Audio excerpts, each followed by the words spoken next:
Urs Koenig is a keynote speaker with an unusual name and a memorable message. A message that offers tangible, no-nonsense leadership takeaway, inspiring good leaders to become great. As a leader, you're always on stage. The show is always on.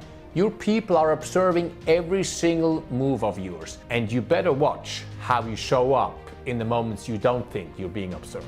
Urs Koenig is a business leader, a sought-after executive coach, a UN military peacekeeper, and a highly acclaimed ultra-endurance competitor in some of the most grueling races on the planet.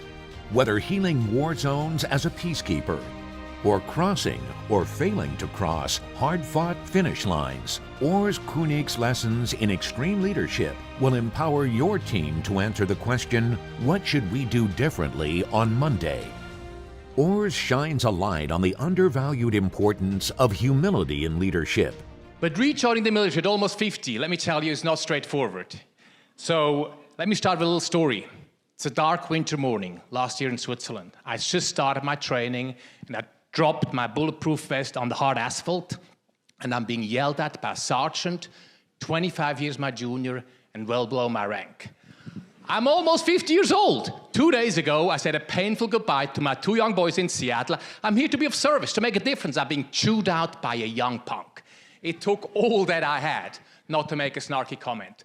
But I bent over, I picked up the vest, and I said nothing at all. I did ask myself, though, how can I be sure I never, ever drop this vest ever again?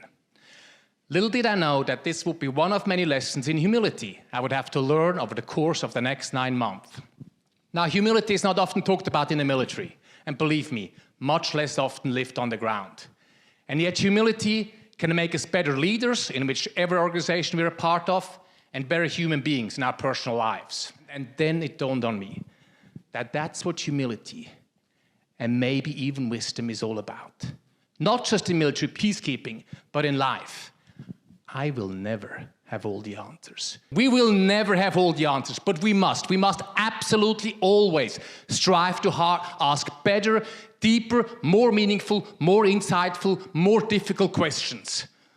Or as it was for me, from how can I be sure I never ever drop this vest ever again to, are we peacekeepers actually in the way of this conflict resolving itself?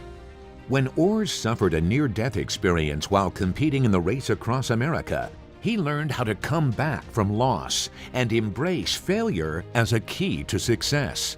My biggest and most difficult failure, though, is this one. What does that mean? Yeah.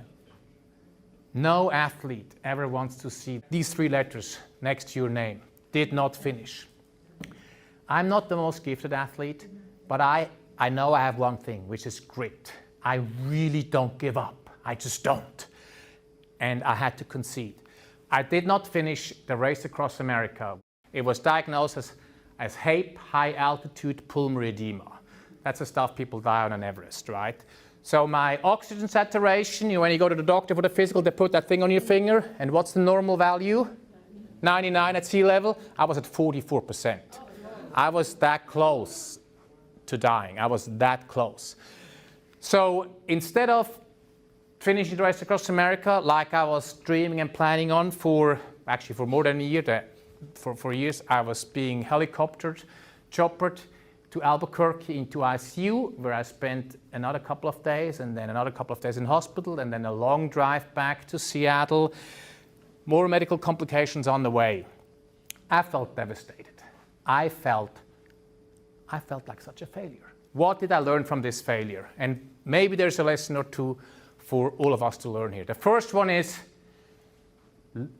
we need to give the emotions of loss, pain, and suffering the time and space they require. The armed forces, we call it after-action review. That's the analytical part. Going back with a ruthless eye and examining, what did I mess up? What did go wrong? And then finally, and that is such a cliche, I know, but doing it again. Like bouncing back and doing it again. It sounds like such a cliche, failure is good, it builds resilience and strength and self-knowledge. It's a cliche, but it's also true. The fact that I have been okay going through this. It took me 2 years to get over this. 2 years. I'm not speaking physically, like up here and down here. The fact that I've been okay going through a hard loss like that actually proves that I can do it again if I need to. What do people often do when they get hurt in relationships? They don't commit anymore because they're really concerned about being hurt. I am deeply convinced if we want to achieve something special for us, whatever that might be, for me it was riding across the country. For you it might be to land the dream job, to change to that industry. If you want to achieve that, you have to go all in, and make it personal. Thank you. Let Urs Koenig make a lasting impact on your audiences.